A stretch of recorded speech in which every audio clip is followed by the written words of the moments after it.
Dr. Yu Jie, we're going to talk about the recent Communist Party Congress in China, the rule of Xi Jinping, and what next for the superpower under this leader. What are you going to tell me? Firstly, when he referring to security, that means the combination of economic growth and national security. And secondly, what this Party Congress tells us on China's relations with the rest of the world. And thirdly, to what extent that he's be able to fulfill his 2035 goal to make China become middle to high level income country. Dr. Yu Jie, you are a senior research fellow on China at Chatham House. Last time we actually spoke was about when Nancy Pelosi, the House Speaker, was going to Taiwan. China was warning her not to. The Biden administration was warning her not to. She did. There were a few military exercises from China around there. We've actually seen since then that other members of Congress have gone out to Taiwan. I don't think that the president of China should control the schedules of members of Congress or anyone else who wants to visit Taiwan. We will not be accomplices to his isolation of Taiwan. What do you learn from that in terms of that clearly has emboldened some American politicians to say, well, we can go and visit Taiwan, it's not a big issue. How do you read into it? Well, it certainly has emboldened the American side, but this has not emboldened the Chinese side at all. I mean, it may come as quite a surprise that, very strong nationalistic sentiment and rhetorics was in China, but Xi Jinping did not shooting down the jet taken by Nancy Pelosi, firstly. And secondly, the language on Taiwan within this party congress, it remained the same. So it isn't really much of change. And do you still think, though, that the right time would be sometime, as has been mooted before, in the next couple of years, that there might be some movement within Taiwan, whether it's waiting till 2049 and the 100th anniversary of the revolution? I think the difficulties in here for the Chinese Communist Party is, firstly, they do not really have any sense of alliances within Taiwan itself. But secondly, it is, if China is going to have Taiwan, and how are they going to manage the island? And that's another thing. And thirdly, I think the best option for Beijing would be biding its time, increasing its economic capacity and the military capability up to a certain point that the United States was no longer able to contain China's rise, and therefore Taiwan would automatically come back to China one way or another. So I think that would be Beijing's option. And when China looks at the international picture, one of its key allies in recent months and years has been Russia and Vladimir Putin. Putin, in fact, I think he's one of the first international leaders to call up Xi Jinping when he got his third term and congratulate him and said he looked forward to further developing their comprehensive partnership. But recently we did see the German Chancellor Olaf Scholz go and visit Xi Jinping, and he said that both countries, Germany and China, had agreed that Russia's nuclear threats were irresponsible and highly dangerous. Is Xi Jinping perhaps rethinking his relationship with Putin and Russia? I think there was a lot of rethinking in the past few months. But for this particular statement regarding the usage and deployment of nuclear weapons, I think that's very much in line with what China has advocated in the past. Obviously, the use and threat of use of nuclear weapons is not something to be accepted. So that's why Xi and Olaf Scholz come into a conclusion for that. So I'm not very surprised at all. I mean, that's very much in line with China's always policy. Yes, it's quite interesting. Putin has congratulated Xi for his third term, but Xi Jinping didn't call Putin this year to congratulate for his 70th birthday. That's a very clear signal to show. I would refrain to use the word of alliances, but I think I would rather use the word alignment in here. Just quickly on Olaf Scholz's visit, he was the first Western leader to visit Beijing since the pandemic, and the first to meet President Xi since the Congress just a few weeks ago. What do you read into that relationship? Because I know from Germany, they're very aware that they used to be too reliant on Russia for gas and stuff. They're rethinking that. They're now quite concerned about being too reliant on their economic trade partnership with China in case, say there was some sort of conflict within Taiwan. Would they have to sort of rethink their relationship with China? How concerned are China about its relationship with countries like Germany and those alliances which its economy, again, which you say is so crucial, rely on? I think for China's cases in here, I mean, for this bilateral relationship, irrespective with Germany or with this country, that element of cooperation and rivalry have always intertwined in between.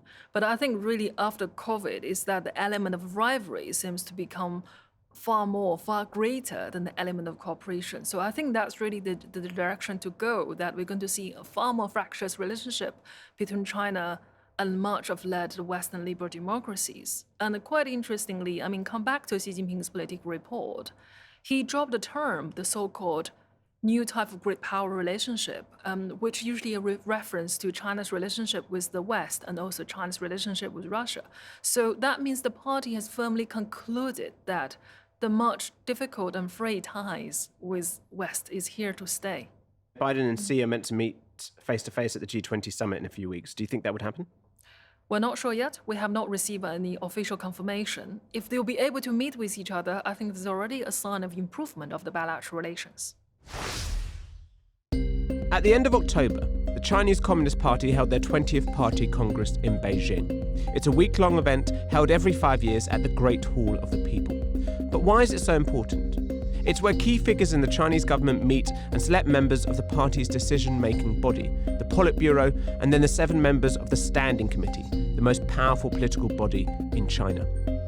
This year's new Standing Committee is made up entirely of men, as it always has been. Most of them are new to the team, and all are considered to be loyalists to Xi Jinping. But before we talk about that, let's discuss how China's relationship with the West has hugely shifted in the last decade, since it hosted the Beijing Olympics in 2008.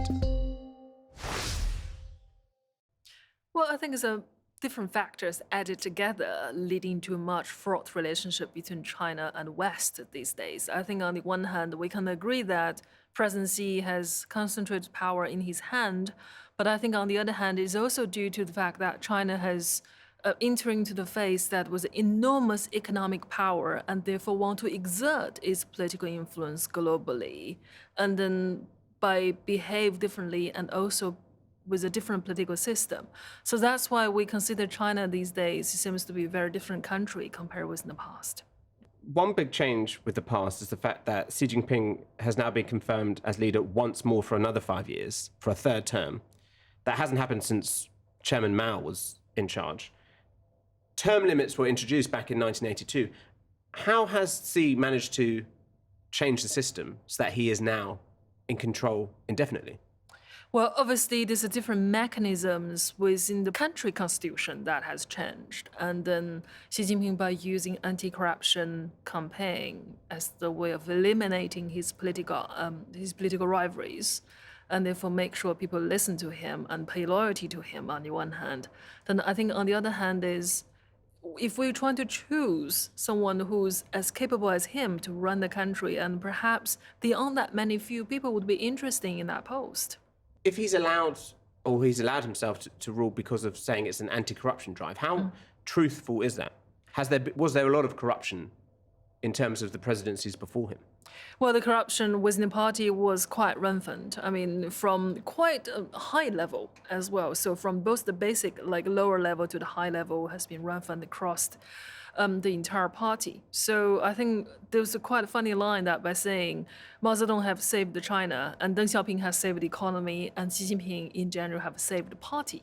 So that's what really behind this, by using the political engineer ultimately to achieve the power at the end. And in terms of his control on the party and in terms of that sort of corruption from before, we did see a particularly memorable moment at the Congress when his predecessor, Hu Jintao, was publicly removed from the stage at the Great Hall of the People. He was sitting directly next to Xi Jinping. He looked confused as he was taken off. State media says it was due to bad health. What do you think was going on there? Well, it is very hard to know because none of us are actually in the Great Hall of the People. I mean, the way how he behaved, he's just behaved like a very confused old man and seems to have some sort of a health issue. But no one would really be able to tell what exactly happened to him. I think this is probably going to remain as one of those mysteries that we're never able to have a precise answer. So do you think perhaps some people, especially within Western media, are reading too much into it, saying it could be a sign of Xi Jinping's power, it's him purging Hu Jintao from the party? Do you think there's too much misrepresentation there? As I said, doing the tea leaf reading for the Chinese elite politics is quite hard work, so no one would know. And then in terms of his concentration of power and ensuring he has loyalists around him, we saw the selection of a new standing committee, that's 7 members at the top of the government. What did you read into that in terms of the 6 members who are on that committee now? Quite interestingly, well, the all men, as always. There won't be any women in the past and now in the future. But on the other hand, I think even though by being a loyalist to Xi, they still have to be asked and to require to perform certain duties. And whether they can perform well, we don't know. So let's not call the result too early by suggesting that perhaps these are the wrong choice of people. But I think let's see what is the result after 5 years of this cohort of the government. Even though, I mean, yes, he has appointed a lot of loyalists around him, but nevertheless, perhaps those loyalists are also a very good economic performer as well. I mean, I know, for example, for the case of Li Qiang, we all remember that he was the one behind Shanghai lockdown. Because people are reading into that to saying that he has adhered to what Xi Jinping has said when it comes to zero COVID, so therefore he's been chosen. Is that the right way to read it? Not necessarily. I mean, he is the one who has run 3 economic powerhouses of China. So he ran the Zhejiang province, he ran Jiangsu province, and he ran Shanghai city. So the 3 places are like mostly has produced more than half of the Chinese GDP. So naturally, he does have a good economic record of running the places. And also, he was the one who actually introduced Tesla and to make assembly line to Shanghai. So he was the one befriended with Elon Musk. So I think we don't really know. We haven't really given him the chance yet to perform, and let's wait and see. So I guess your argument would be, yes, these may seem to be loyalists, but they're also quite experienced politicians. They are quite experienced, but I think appointing political loyalists, I think that would apply equally for the British government as well. I mean, if you look around how Rishi Sunak appointing all the other ministers, I think this would equally apply for many other political systems too. But one point, I guess you just mentioned about the fact that differs the Chinese system to our system is that there are, of course, women within the cabinet and government. And as you say, there is none within the standing committee. There is none within the wider Politburo of 24 members. Why is that? I think they have broke the long convention this time because there has always been this 1 or 2 women within the Politburo, but this time they did not have it. I think partially it's also to do with the potential contenders' work experience are not as strong as compared with the rest of the 24. I think that perhaps is the main reason. Now, another reason in here is that most of the party officials for women, the retire age is between 55 and 60. So it's very hard for them to reach the level of Politburo by the age of 55 anyway. So that's another reason why we have so few women to reach to the top. In terms of Xi Jinping's concentration of power and him now, potentially being, the longest serving leader since Mao, where do you think that comes from? Because, we've spoken before about his origins. He was a princeling, which means that his father was a senior member of the Communist Party. His father was then purged during the Cultural Revolution. He was then let back into the party. How much do you think that has a role within the way that Xi Jinping looks at his own control of the party and the country? Because is it a combination of seeing how Mao was in charge, and he also saw how the communist Russian regime, the Soviet Union, fell apart because of a disunity within the party? Is he looking at that and saying, I need to try and learn from those 2 lessons? Well, I think it's the latter lesson he was trying to learn, the disunity within the party for the Soviet Union and the Soviet Communist Party. So I think that was the lesson he was trying to learn. But on the other hand, he's also a personal victim of the Cultural Revolution. So he despised what Mao was doing for China. So I think it's the wrong way to compare with him with Mao because we're facing different China. In the time of Mao is the China that everyone is very much deeply intertwined in the political activities. And however, the China we have these days is a China that is resting on its legitimacy based on economic performance and based on growing number of middle class. So it's not exactly the same society as in the Mao's time.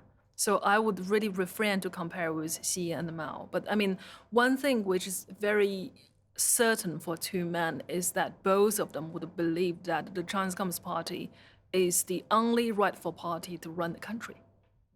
We've spoken about how Xi has solidified his control of the party in terms of the Politburo, the Standing Committee. Let's talk a bit then about the big speech he gave It was 2 hours long, so it was actually shorter than his speech from 5 years ago. The prime words were safety and security, which he used nearly 90 times. They were mentioned 90 times. What does that tell us about his speech, and how did it differ in any ways to previous ones? It is not exactly a speech. His full name is a political report for the Communist Party. So he was delivering that big report on behalf of the party. So it's not exactly the speech, try to rally together with his comrades. Then secondly, I think that's the talk or the executive summary which you received is actually review what party has performed the last 5 years and what party will do in the next 5 years. Now, the English translation of the actual political report is quite different from the Chinese version. I mean, I've gone through on the both versions. The Chinese version reads to me is very sober to a large extent that China realized its international environment surrounded. It is not really beneficiary towards China's own economic development to go from now on. So instead, China should have prepared the worst yet to come on its much fraught relations with the West, on China's own economic slowdown. So that's why naturally the term on security got 90 mentions, whereas the term on economy only got 68 mentions. I guess the sort of criticism to that interpretation, that China's economy is being perhaps threatened by external international factors, is that a lot of focus has been on Xi Jinping's insistence on zero COVID policies. So we've seen major cities, major economies locked down in the name, as he says it, for public health. What did you read in terms of what did the speech say? Because I guess lots of people were hoping that it might show that the Chinese economy would start opening up more in the new year, that he might show a willingness to not be so strict with zero COVID. Well, he only said over the last year, zero COVID had worked for China, but he did not offer a very precise timeline and when the society will be reopened, and he did not offer the criteria when the society would be reopened. Part of the reason to do with this is that Party Congress is never meant to be a congress, a conference, a gathering for the policy measures, but it's more to giving the direction of travel. So what we have seen here is a kind of like muted response from Beijing. They're not quite sure exactly what they should do next. So I think there has been quite a lot of intense debate within Beijing when the society should be open and what is the percentage of vaccination uptake among dangerous group of people. But we're not quite sure what is the full answers yet. Because I guess the narrative you get is the idea that he is hell-bent on doing zero COVID and nothing can sway him. Is your sense that there is discussions going on within Beijing at those higher echelons where they're questioning whether this is the right path for the months and years ahead? There have been quite vibrant discussion within Beijing regarding, firstly, whether this would be the right path forward, and secondly, the tolls taking on the economy and that letting the economy suffer for the sake of pursuing zero COVID. And that has also have attracted quite strong and heavy criticisms from both the Chinese public, but also among the senior officials as well. So I think there have been quite vibrant debate within China these days on the zero COVID strategy. But is the problem that you can have that vibrant debate, but Xi will never change his mind? Well, I mean, as many things in the Chinese policy making, it is always about this sense of gradualism. So you gradually pave the way, change the narrative regarding zero COVID. I mean, recently over the weekend, what we had the State Council hold a press conference, and by arguing that this virus is not as lethal as what they have presented it in the past. So they now begin to change the narrative, and they begin to allow to increasing the number of international flights. But whether the society will be reopened and when it will be reopened, we still don't know. Is zero COVID domestically, is that the biggest threat to Xi Jinping's power in terms of, I've read about some members of the business community, entrepreneurs wanting to take flight and go to other countries because they feel like that there might be a better economic outlook there down the line, not just tied to zero COVID, but the general economic picture. Does that threaten?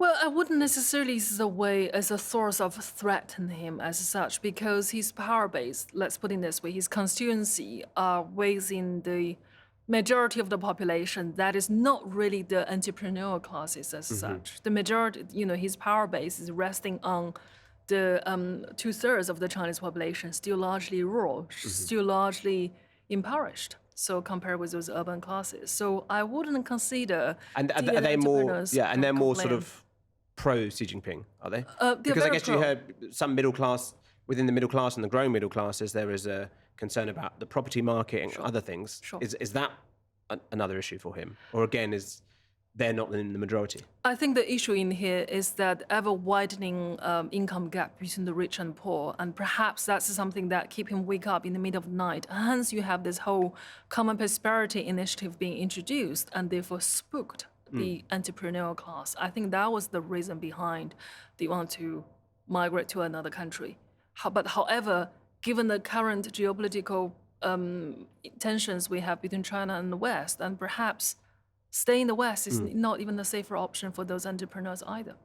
Which is an interesting pivot to the international point there, because you're talking about sort of a growing divide, economic divide. And one key ally of Xi Jinping is Wang Huning, who is again part of the standing committee. He was an academic who studied and taught in America, and he's spoken a lot about seeing America and its problems and its economic divides. And I think he has a lot of influence on Xi, because Xi himself has warned of the tearing of the social fabric, the divide between the rich and the poor. Is that what really concerns Xi Jinping, that he looks, especially when he starts talking about the international picture and saying America is the enemy, is he also looking at it in terms of their problems are to do with the fabric of that society, and I want to make sure China doesn't have those similar polarizations? Well, let's not assume the strong influence of Wang Huning. I mean, he has not only served under Xi Jinping, he has served as the previous two leaders. So he has served like 3 leaders already. So each leader has a different type of ideology, different type of policy focus. So let's not put too much emphasis just on himself. But I think what really makes Xi Jinping to concern this widening income gap between the rich and poor is really date back to the early days when he stayed in the rural area in the time of the Cultural Revolution. And he naturally felt that, for this country, you need to make sure the farmers are happy, and therefore the party would be supported by the large number of farmers. And by and large, the Chinese population is still largely made up of the rural population, but not necessarily the urban population. I just want to sort of conclude, sort of looking ahead. Now that Xi has so much power within the party, within the Politburo, is that, China is still a strong economy, a strong nation within the world. But the more you centralize power around one individual, the less likely they are to have alternative opinions around them. Is the concern looking forward that he could, just like Putin, be an unquestioned autocrat and make bad decisions, wrong decisions in the next 5 years, 10 years, that could really cause a crisis within China? Well, firstly, I think the jury is out. We're not quite sure yet how this is going to play out for his 3rd term, so let's wait and see.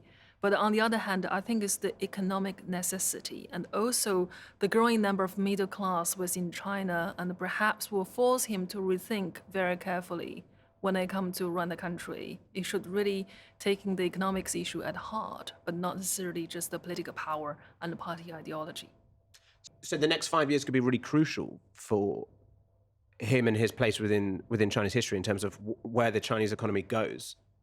I think the next 5 years is crucial not just for himself, but also for China itself. Whether it will be able to achieve that sense of self-reliance and security he has stressed about within his political report. And also by stressing that security without reducing the level of incomes of millions of the population. Is it a concern down the road that there is no clear successor to Xi Jinping? Well, we don't know at this stage. I mean, this is the 3rd term, as I said. If we might have, we may not have. We don't really know at this stage yet. Yeah. Is that a concern? How does that affect you when you're looking into Chinese politics? Well, as I said, tea leaf readings for Chinese politics is almost as futile as anything you could imagine. But what I'm hoping is that by not just having the Politburo Standing Committee member, that the team of 7 seems to be all the lawyers to Xi Jinping, but they also have a large cohort of technocrats and who become the team of 24, the equivalent Privy Council of the Chinese Communist Party, the Politburos, and these are the naturally high-perform bureaucrats that should be able to formulating some reasonable policy. And secondly, I think the country should really have an open discussion on the zero COVID strategy and when the society should be open. And that would be beneficial to all. And I guess finally, Xi Jinping seems to be going down in history as a leader alongside Mao Zedong and Deng Xiaoping.